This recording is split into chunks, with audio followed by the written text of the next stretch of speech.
The virtual event Burnout Balance and the Quest for Mindful Living.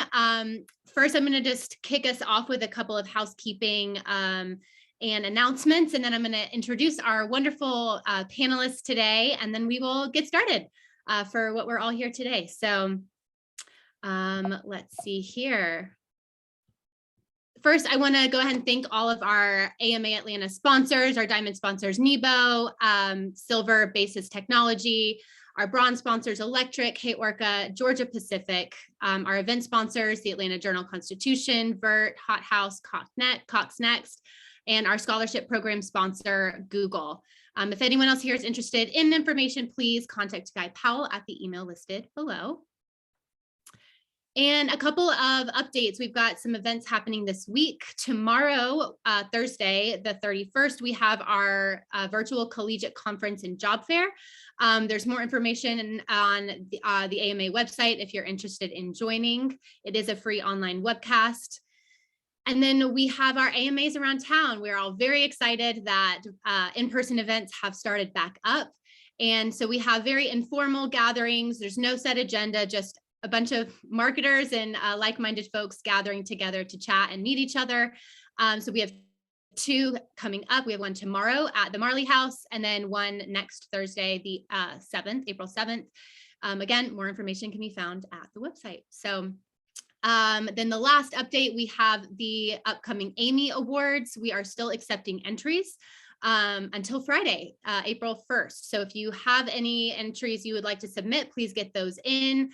And mark your calendar for May 4th. May the 4th be with you for the Amy Awards, and the website listed below for more information.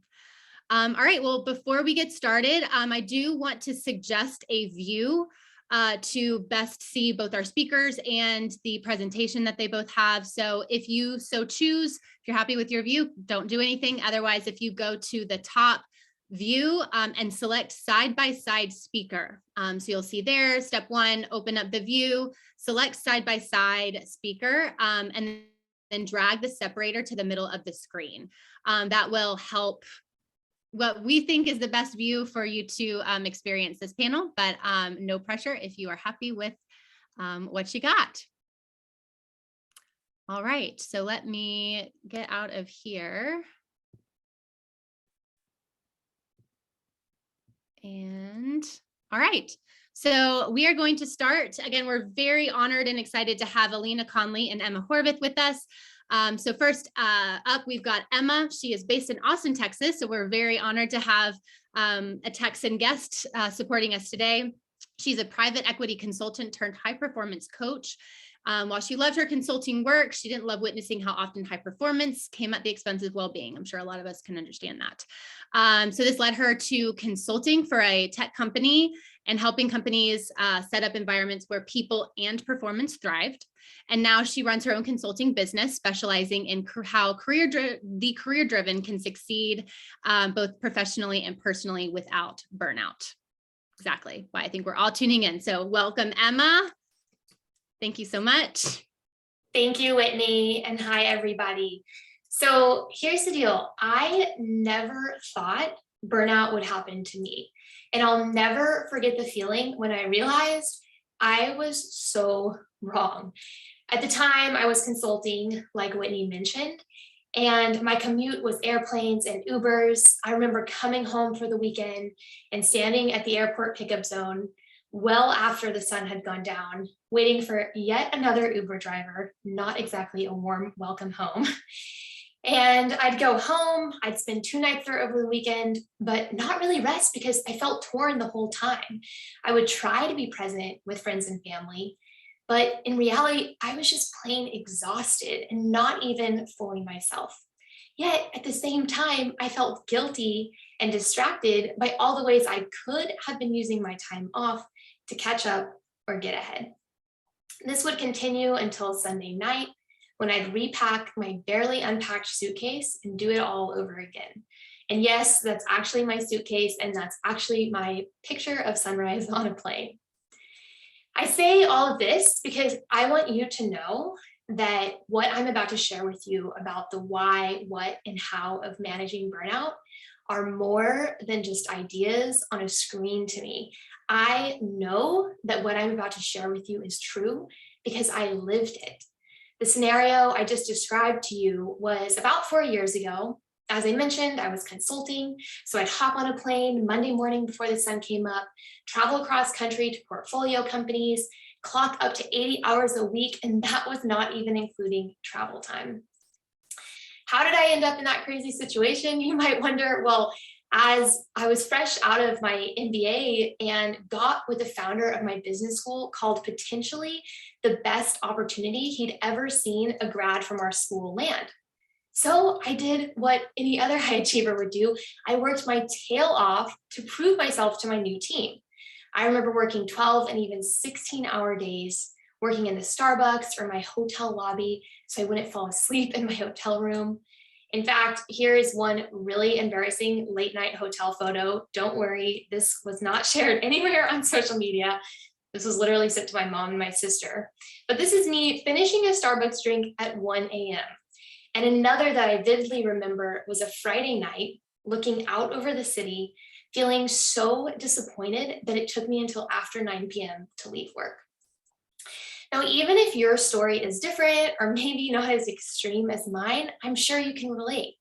Maybe you've been on your manager about a promotion and you finally get it, or you get assigned to a new campaign that you're really excited about and you want to do a great job. So what do? You do whatever it takes to get the job done. And what's the first thing to go?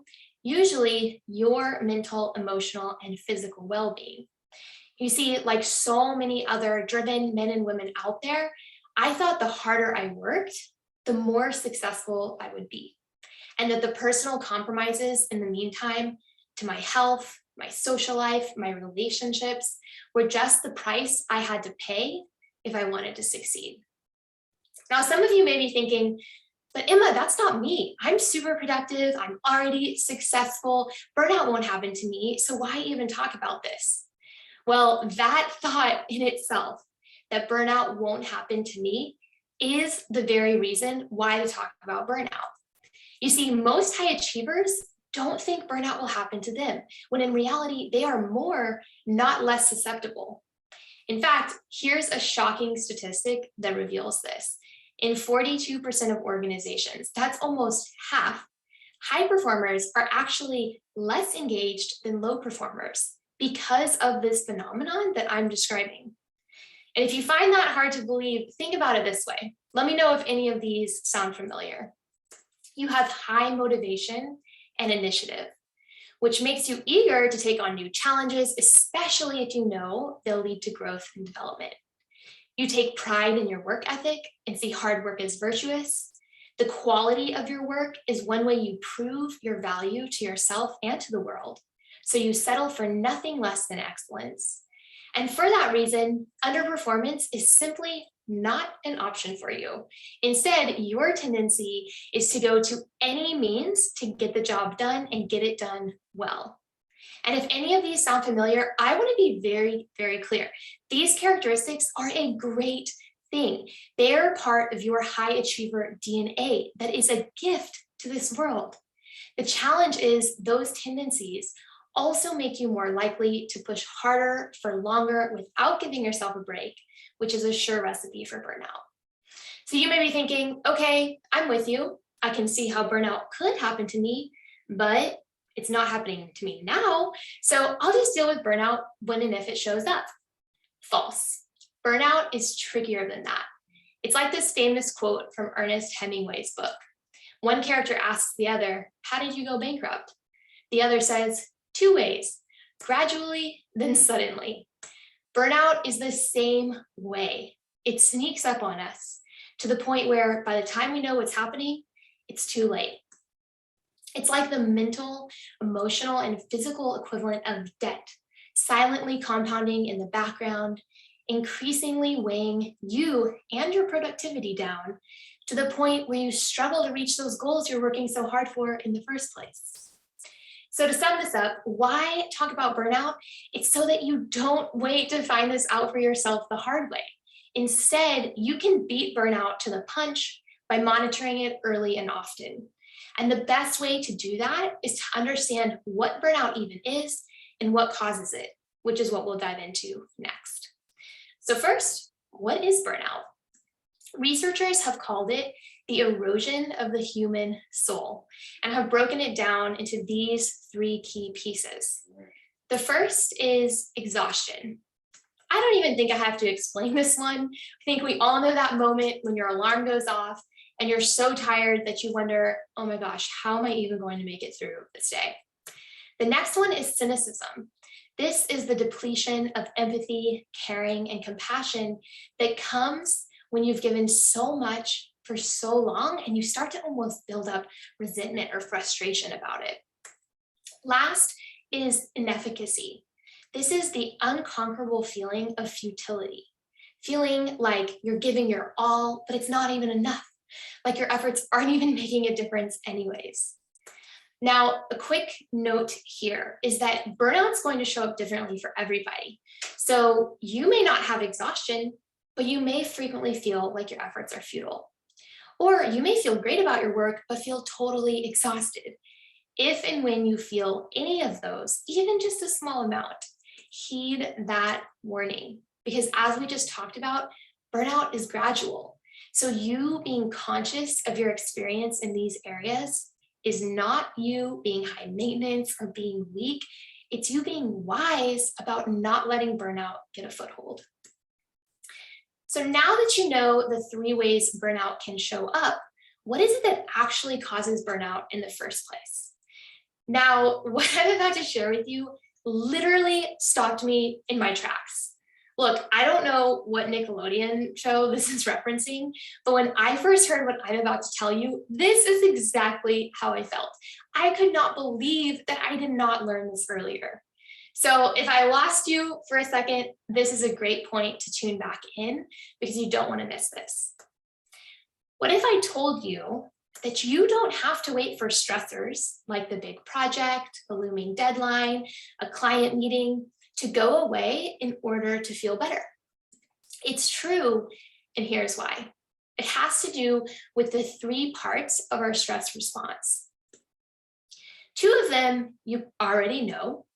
The first is stressors. This is what actually activates our stress response. Most are external, usually work, kids, money, but they can also be internal, like self-criticism or a trauma history. The next is stress. This is the actual physical response in your body to that stressor. It's involuntary, it's instantaneous, it's a biological response that affects every system in the body, which works great if we need to immediately run away from a lion, but it's not so great to stay in long term. So how do we get out of that stress state is the question.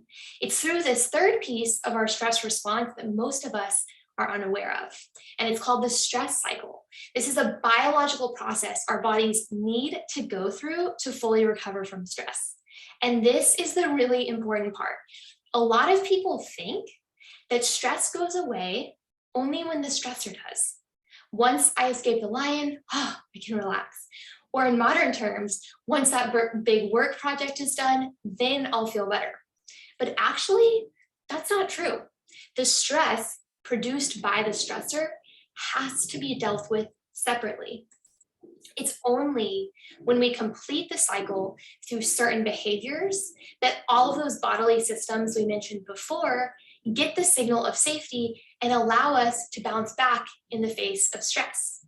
For example, after today, I'll go do some very specific practices because even though I love doing this and giving you this information, my body interprets it as stress.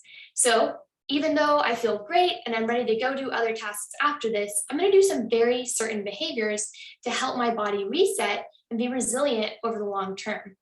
The problem is, most of us are chronically not completing that stress cycle, and that's what causes burnout.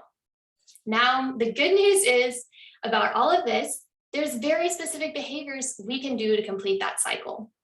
And because we have those ways of dealing with the stress itself, we don't have to wait for stressors to go away in order to feel better. You can still have a demanding job. You can still juggle work and kids and self-care and social life and be well if you know how to complete the stress cycle. Dr. Emily and Amelia Nagoski capture it perfectly in this quote. They say that to be well is not to live in a state of perpetual safety and calm, but to move fluidly from a state of stress back to safety and calm and out again. Stress is not bad for you. Being stuck in stress is bad for you. So, how do we avoid getting stuck in stress? As I mentioned before, there are very specific ways to do this. Nina will be sharing a link in the chat that will take you to a short 5-minute video that's going to further break down those specific behaviors. Now, you'll also see in the link that this is part of a really special free resource I put together specifically for this audience. I'll describe that more in just a little bit, but for now, know that you will have this video and access to really specific, actionable ways to apply what you're learning today. Which brings me to my final section, which is how to buffer against burnout. Now, earlier, I shared a little bit about my story and how deep down the rabbit hole of burnout I was without even realizing it. That only started to change once I began embracing and embodying this belief that well-being is the foundation of my achievement, not the other way around. In other words, I realized my mental, emotional, physical well-being weren't in the way of productivity, but rather the very foundation of my productivity. And that if I compromised my rest, my recovery, my social life, my personal passions, and my needs, it was like cutting the roots off of a tree that I was trying to grow. It was only a matter of time before my productivity, along with my big work and life goals, would also suffer. Once I learned this the hard way, I finally started prioritizing my well-being, trusting that even higher success and contribution would follow. And it did. I got a new job where I told myself and my manager, look, I'm not just here to work, I'm here to work on how I work. And it didn't happen overnight, but by diligently shifting my relationship to work, in under a year, I doubled my former income, working half the time. And even more importantly, I felt myself again. I actually had capacity for relationships, my personal passions and hobbies, and just plain living. I share this because whatever level of burnout you may be feeling, it is possible to not just recover, but to rewire your patterns around work so that you don't find yourself consistently back in the same old place of burnout. Now let's get back to how you can do that. How to buffer against burnout so that more joyful productivity and personal well-being are your norm. In a moment, I'll bring Alina on to share some really practical ways to start doing that. She and I spoke before this, and we are both super, super passionate about this being way more than just a presentation, because we all know none of this really matters or changes your life until you dive in and put it to use for yourself. So soon you'll hear some tips from Alina for doing that. In addition, I also have a really special resource that I'm making completely free to this audience. It's a mini course called 21 Days to Joyful Productivity. Again, totally free to this audience. And it's designed to make it super approachable to apply what you've learned today. How it works, you'll get one micro training, about a 5-minute video, and one action step every day for 21 days. That's it. And people love it because it's quick, it's digestible, and it's easy to fit into your day. And it starts to naturally rewire your mindset and habits around work. Again, you can access this through the same link Nina shared earlier. So in that link, you'll see the video I mentioned about 7 ways to complete the stress cycle.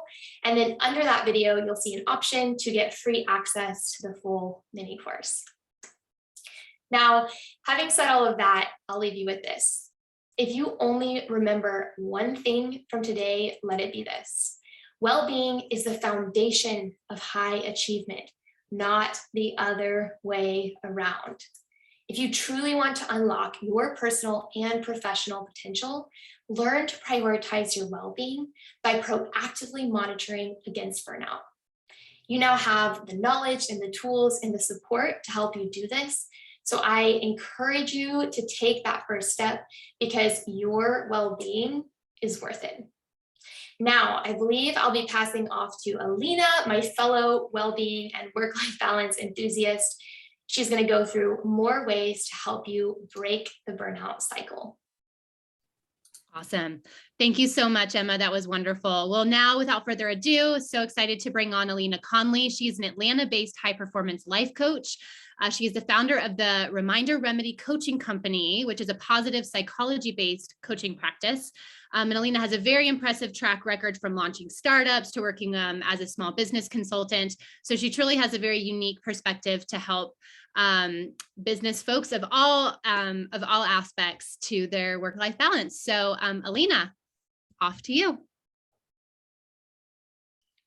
Wonderful. Thank you so much, Whitney and Emma. That was just phenomenal. It's always just so amazing to see the shift that we have when it comes to thinking about our well-being and the daily steps that we can take towards increasing our mindfulness and our productivity.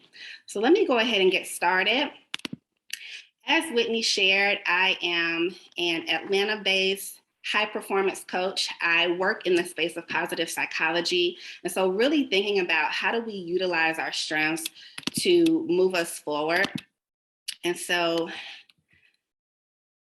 I'm going to be sharing a portion of one of the things that we do as we work with our high performers, which is our mindful productivity program called Flourishing Efficiently. And it's really going to build on a lot of what Emma shared with us today.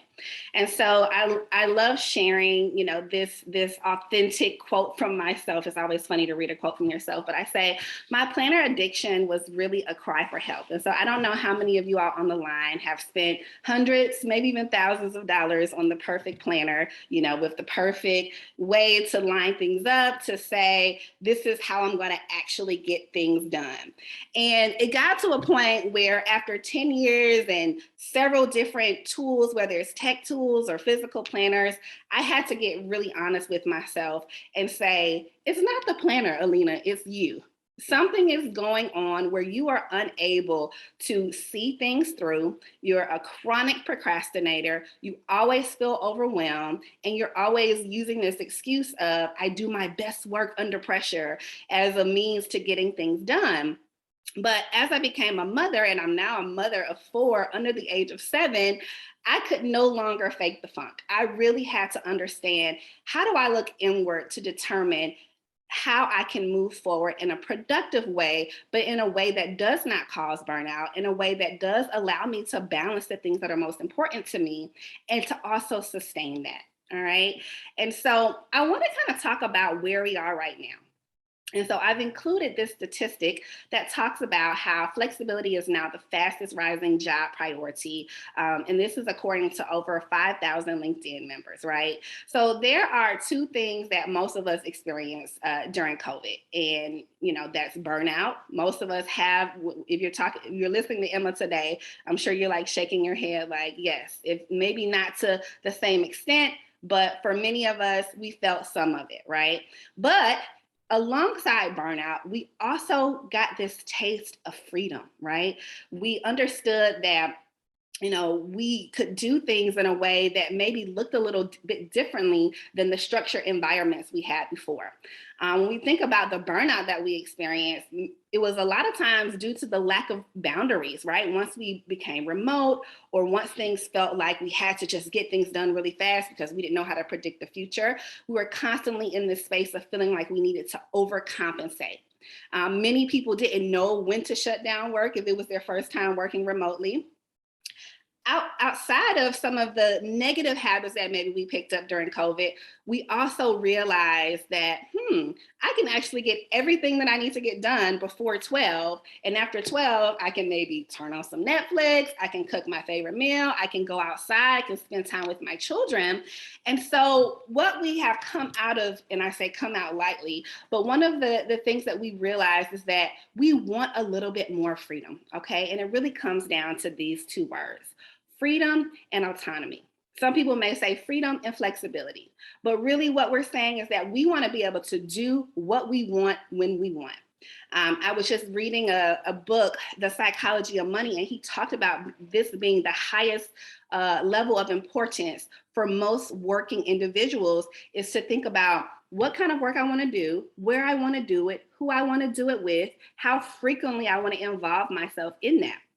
And so as we start to see more companies shifting to 4-day work weeks, we even see people where they're allowing unlimited PTO, we really start to think about how can we increase well-being through some of these new ways of creating work-life balance. The numbers and the research are constantly showing that people are more productive when they have time to recharge, which is what we heard Emma talk about throughout her presentation, was how do we get ourselves into a space where we're constantly allowing ourselves to do the things that bring us the most joy.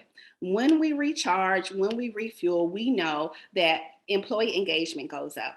And so now we're being very radical about making sure that we align ourselves with work that satisfies this need. So we see the Great Resignation happening. We see more people working in the gig economy, freelancing, because we want to have that autonomy and that freedom to really do what we want to do. And so now we're also seeing people trying to figure out how to balance this new space, because a little bit of freedom can sometimes take us over the edge where, okay, I'm just going to watch 10 minutes of Netflix, and then you look and, you're 3 hours into a new show. So how do we use our mindfulness and these healthy habits that we want to build regularly to actually fuel an increase in productivity, but also allowing ourselves to have this newfound freedom if that's what we choose to do? So I love this quote from Michael Hyatt, who is one of my favorite productivity gurus, but he talks about how productivity should free you to pursue what's most important to you.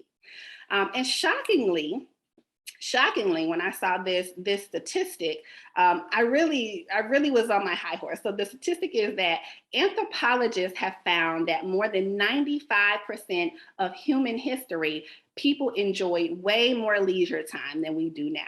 So on average, when people were just hunting and gathering and farming, they were literally spending 15-hour work weeks. Can you imagine? I don't know how many Tim Ferriss fans I have out there, but when he came out with the 4-hour work week, it was probably 3 weeks before I put in my resignation, because the idea of being able to have freedom and autonomy to do the work that I love, but to also have time to live my life has always been extremely appealing to me. And so being able to find a way to be a high performer in a short amount of time requires a completely different skill set. All right. So we want to really spend some time today thinking about how do we get to a place where we can honor the marketers that we are, which we know we love spending time creating and storytelling and coming up with new campaigns, but in a way that also allows us to be inspired and travel the world and come back and do it all again. All right. So we're going to kind of talk through what that looks like. And so I want to introduce this concept of energy management versus time management. So there was a very cool article that came out back in 2007, which feels like an eon ago, but it came out in the Harvard Business Review, and it talked about this idea of both energy and time as we know it are finite sources. However, we have more control over how to manage our energy throughout the day versus the ability to control how many hours in the day we have, right? So we know that with time, if we're constantly measuring against something that we have no control over, it can feel like we never have enough time. However, when we understand the inputs that impact our energy, we instantly feel like we have more autonomy around the ability for us to be more productive. Okay. And so today I really want to talk through what energy management looks like in 3 different steps. So the first thing that I want us to think about is energy as our currency. And I love this battery, right? Because every day we all wake up with a certain percentage of energy. Most of us will actually probably most days not wake up with 100, maybe 90, right? And so every interaction that we have throughout the day starts to tick down our battery. And so when we start thinking about energy as our most important currency in terms of our ability to be focused, get things done in an efficient way so that we then have time for freedom, spontaneity, stillness, we have to be very calculated in terms of how we use our energy, right? And so we know that it will deplete over time. And so becoming very, very attuned to where our energy goes becomes a mindset that for most high achievers is a non-negotiable in terms of how we move forward with actually managing it as a tool. And so let's talk a little bit about depletion. Throughout the day, every single thing that we do is going to bring us down a tick, right? So, this is a list of things that on most days we experience, okay? And some of them are unavoidable. And so we have to take that into consideration when we're building our schedules, when we're picking up the phone to talk to people. I had a client who told me every morning she talked to her mother at 7 a.m. And the first thing her mom wanted to talk about was whatever was on CNN. And she realized that one phone call took her 90% instantly down to 75% before she could even get to work, right? So just simply moving her conversation with her mother to the end of the day allowed her to save some energy for her work and for her children and for her energy that she needed to cook healthy meals or to go exercise. She basically reorganized her time so that she could make the best use of her energy, right? So and you can look at this list and see, what are some of the things that throughout the day are depleting your resources and your cognitive abilities. But for me, decision-making is a big part, right? Decision fatigue is huge. And so simply saying, hey, I'm not going to be the one to determine dinner today, or I'm not going to be the one to decide, what the kids are wearing, took a lot of energy out of me every day. So now being able to delegate that to maybe my husband on certain days of the week, it really allows me to save the percentage of energy that I have. So if I'm having a big presentation like this, I'm not waking up in the morning stressing about what's going in the kids' lunches, what is someone wearing, which route am I taking today? Because all of those different decisions and all of those interactions I know will deplete me, right? Restraining impulses. I have that on here twice, excuse me. Sleep deprivation is probably the biggest thing. And we talked about that with Emma. 7 to 8 hours, if you're not getting it, the more that we work, we know beyond a 60-hour, really a 50-hour work week, our productivity actually goes down. So while we end up pushing ourselves, the quality of our work significantly decreases, right? So we want to make sure we're tracking what's actually depleting us. All right. And so I know that you all are all familiar with this, right? Because as soon as we see this on our phone, we're acting like the crazy people. Where is the charger? Can I borrow a charger? Somebody plug me up, right? But I want this to be almost a mental trigger for you going forward to think about, if I know I have a finite amount of energy, I need to be able to also have my source to recharge, okay? And I believe we talked about that earlier as well, like adopting ways to say, hey, I know that when I go and give this presentation to AMA today, it's going to drop me down a level because it takes a certain amount of energy. So what am I going to do post this session to actually refuel and recharge myself so that I can go on and have a productive day? So we'll talk a little bit about what that looks like. And I want to introduce to you what I call my 3 R's. All right. And so this says the rest, refuel, and replete lifestyle. And we'll go through each of these, but I really wanted to include this word lifestyle, because I think that it's important that we understand that energy will ebb and flow throughout the day, throughout the week, throughout the month, right? We know that the masculine calendar for energy is 24 hours, but for women, our energy calendar is actually 28 days, okay? So the way that we move and our ability to be productive one week out the month versus another is completely different. And so we want to understand, how do we input a certain amount of rest? How do we replete by refueling ourselves in a way that reflects an ongoing lifestyle? It's like this constant, okay, I'm using, but I'm also recharging. I'm using energy, but I'm also recharging, and really adopting that as a way of moving through the world. Because we know that throughout the day, if we don't do that, eventually we will hit burnout, we will hit overwhelm. And then, typically our body will tell us, right? Well, I know I used to be in sales, and at the end of the month, it never failed. On the first of the month, I would always have flu-like symptoms, because I would basically kill myself the last week of the month, right? And so that is not a sustainable habit. Every month I can't kill myself, and then wait for my body to shut down to try to refuel. I want to stay in front of it as much as possible so that I can make sure that I am increasing my ability to be more productive without losing time because now I'm sick, all right? And so we know that for many of us, this is not going to be a snap of the finger. Like building new habits is something that we have to build upon. And so we're going to talk about, how we can kind of go through a process of starting to put this into our lifestyle. All right. So the first thing that I would encourage you to do is actually to do what we call an energy audit. All right. And we'll go into that shortly. The second step is to really look at these 3 R's, which is building in rest, allowing your rest to then refuel your creativity, but allowing yourself to also create schedule and habits where you build in ways to replete. And we will talk about what that looks like as well.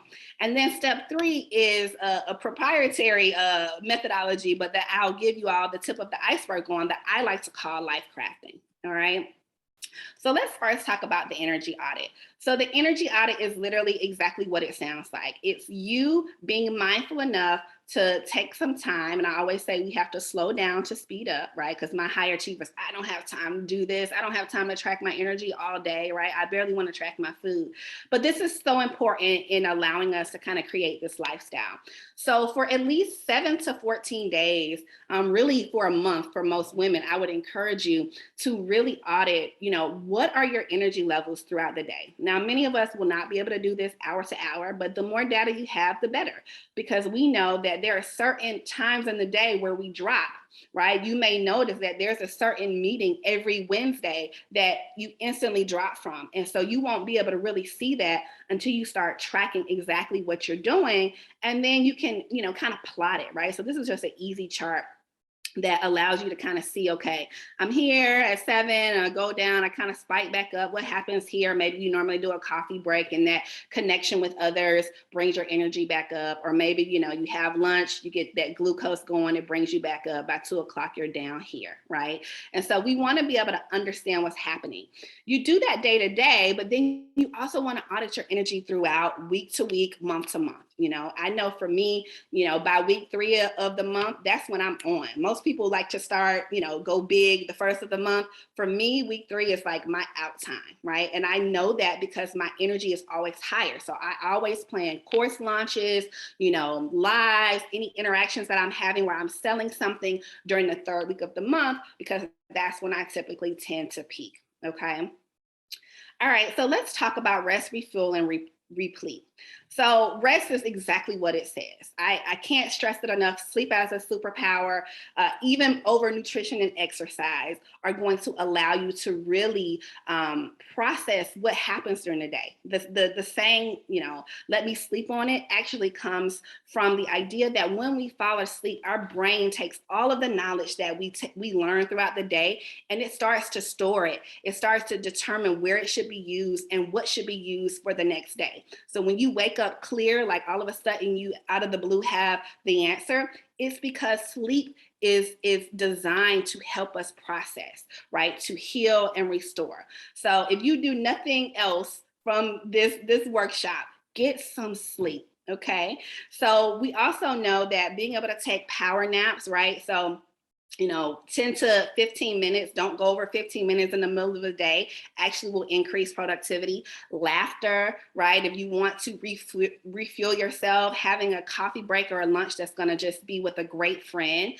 Something that I want to point out is rules to live by, which is very similar to boundaries. When it comes to us being able to, replete our energy, it's much easier when we know that we have decisions or we've made choices to not do certain things, right? I'm not going to take a phone call during my focus period. I'm not going to be looking at my phone when I'm with my family. I'm not going to try to multitask, right? So if you set rules for yourself, it allows you to sustain energy much better, because you're not having to decide in the moment, okay, what am I going to choose, right? You already know, like, this is the boundary, this is the rule, this is how I do things, because again, energy is my currency and I'm being very radical about my boundaries. We know the power of mindfulness, meditation, breath work to kind of refuel us and replete that energy. getting out in nature. And then of course, for high achievers, sometimes we try to tackle too big of challenges. Being able to really take those bigger habit changes and break them down into small steps, right? We always talk about the only way to eat an apple is one bite at a time, right? And using that as a way to refuel yourself.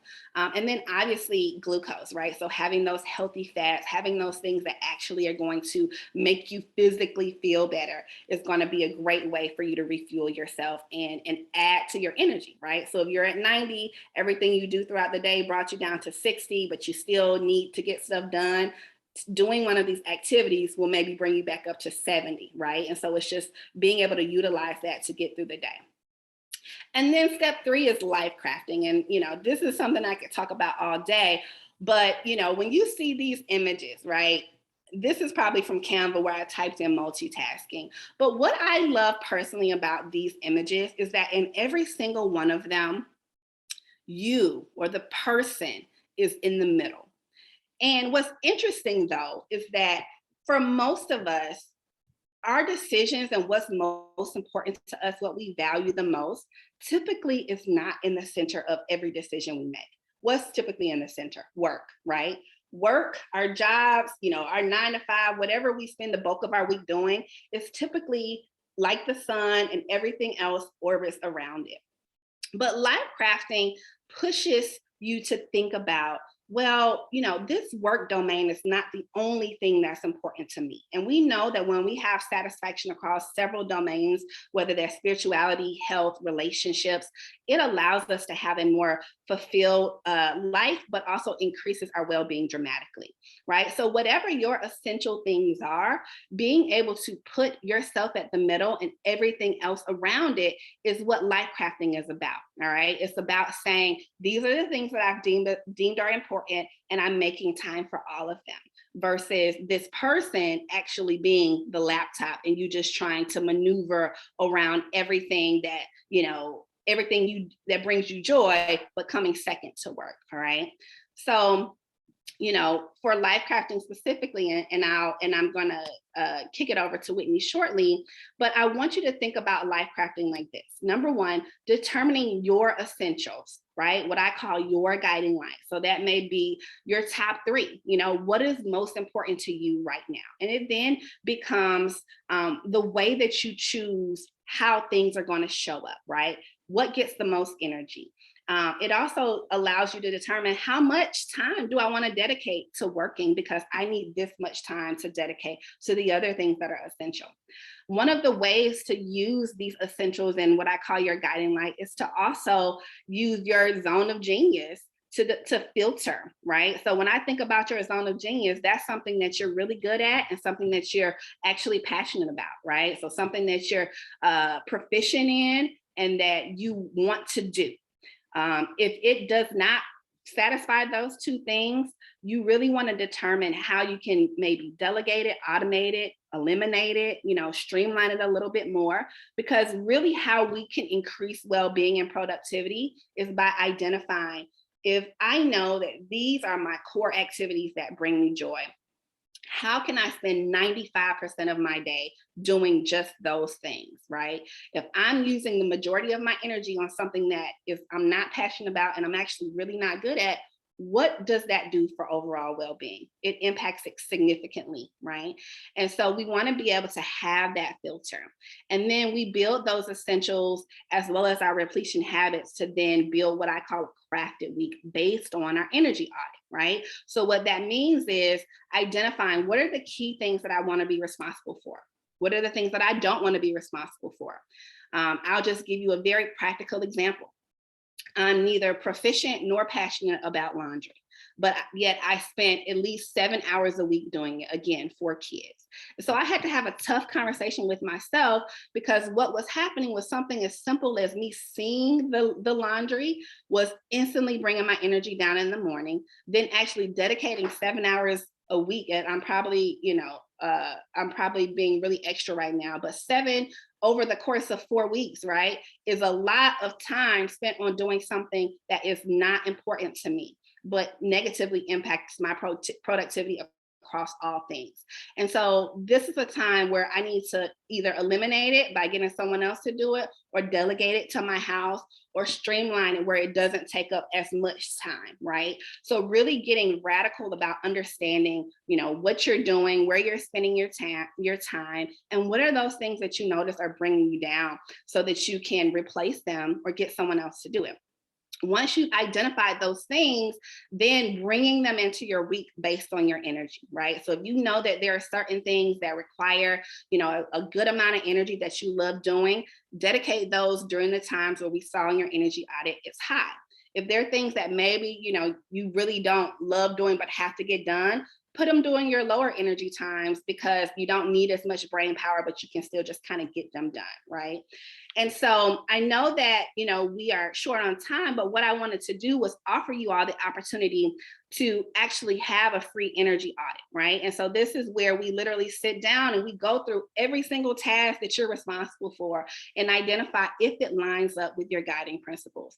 And based on that, we then craft a week that feels really good, that allows you to stay in your zone of genius while helping you to understand how do you use this finite resource as your currency to really build out a life that feels really good and allows you to show up in the world. So I believe Nina's going to drop that in the chat, and I am going to turn it back over to Whitney. Awesome. Thank you so much, Alina and Emma. We can give our virtual snaps and round of applause if we were in person, but I have a lot that I'm absorbing, and I know that we all probably are. Nina did mention if you have any questions, there is a Q&A box at the bottom of your screen. So if anyone has any questions, feel free to drop those in. I am going to go ahead and kick us off, and we don't have a ton of time, but I would love to hear from both of you. If you had one tip, whether someone's in the moment, it's Monday, they're feeling their max burnout, or, they're like, it's halfway through my day, I am depleted. I'm already depleted of my energy. What's your go-to tip, like in the moment, for someone having a day?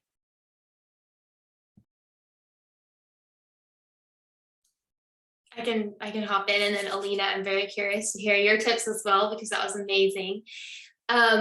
One tiny tool that I found that's really effective is, you could think about this two ways. You guys have probably heard of the Pomodoro technique, where you work for 25 minutes on and then take a 5-minute break. Whether or not those increments work for you, finding a system to build a tiny break in is really effective. And to add to that, there's a high performance coach. His name is Brendon Burchard. He's one of the top recognized high performance coaches in the world. And he uses this concept of transitions. So anytime you're going to, I know most of us don't drive home from work anymore, but maybe you're going to close your laptop and walk out of your office. That's a transition. And you can use that transition to trigger you and use one of the energizers that you find with Alina through your energy audit. And you could use that trigger to remind you to do that. Or you could use that trigger to remind you of how you want to show up at your family dinner. So to sum that up, finding tiny breaks, it doesn't have to be a 3-hour break in the middle of the day. It can be 2 or 5 minutes. And then using transitions, whether that's when the workday ends or when you hop off a meeting, to remind you to do those energizing habits. Yeah, I love that. Huge Brendon fan as well. But, I would say giving yourself permission to focus. We know that when it comes to really uninterrupted time to just do work, that just doesn't happen most days. Like we're either interrupted by a notification or an email or a person. And so giving yourself at least 2 to 3 days out the week where you can have uninterrupted focus is going to allow you to see and give yourself the opportunity to actually experience what it's like to do very productive, deep thought work. And it's going to increase your energy around what you can actually get done, because it will become very, very clear that it really doesn't take us that long to do a ton of work, right? Like if we can have just dedicated hours, something that maybe would have taken 2 weeks suddenly can get done in 3 hours when we just give ourselves the freedom to focus. And so I would just say to gift yourself that. Block off your calendar, tell your assistants I'm not available, tell your kids, and enjoy what it's like to just have time to yourself. That's great. Thank you both. Noted. Okay, we do have a question. So I'm just going to read it directly. Is a repeat Sunday evening sundowner indicative that you are burned out or perhaps in the wrong job and or profession? Thoughts?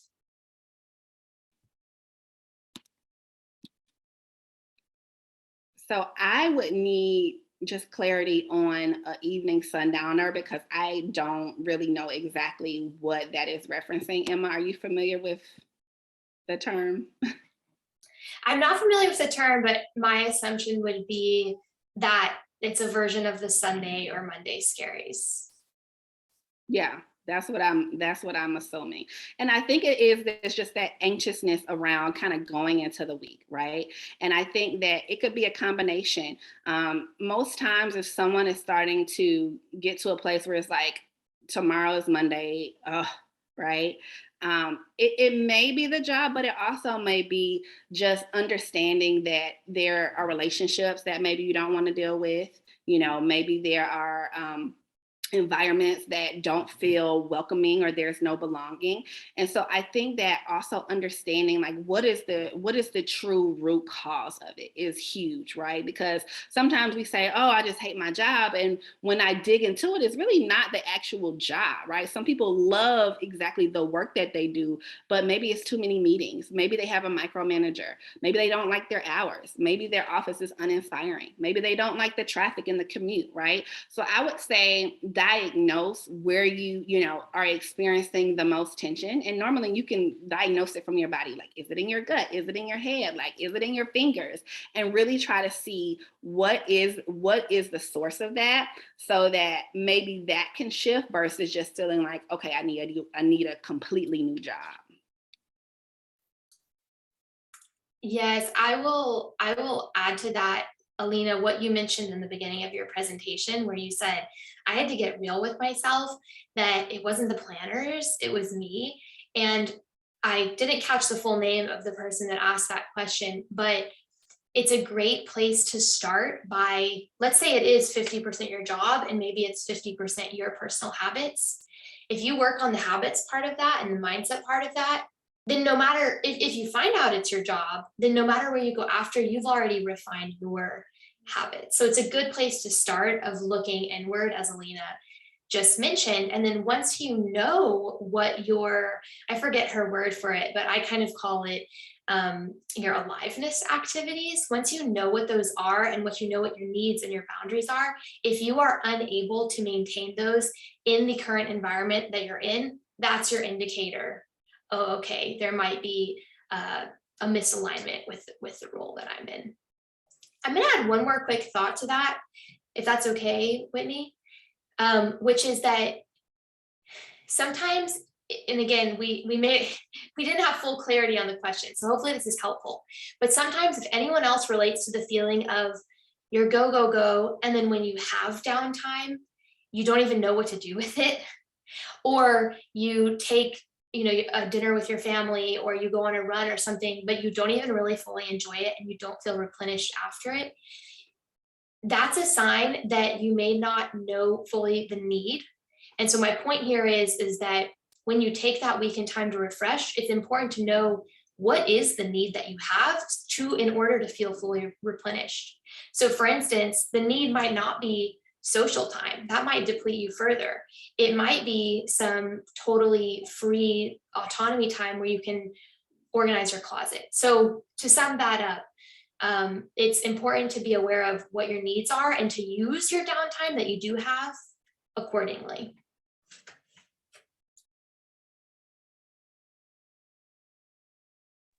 Awesome. Thank you. Well, we only have a couple minutes left, so I'm going to go ahead and wrap up. We did get a question to kind of recap the early signs of burnout. Emma, is that a quick thing you can repeat? And just as a reminder too, this whole presentation will be emailed, so everyone will have this to recap. Yes, it is exhaustion, cynicism, and inefficacy. And I can share the link in the chat as well, but Dr. Jacinta Jimenez, it has done a lot of research and writing on the topic. So she's a great person to reference on ways burnout shows up and how to stay resilient amidst that. Awesome. Well, I'm going to go ahead and close us out as we approach our hour. But once again, thank you so much, Emma, Alina. Do either of you have a closing remark to leave everyone with before we head out to kill the rest of our week?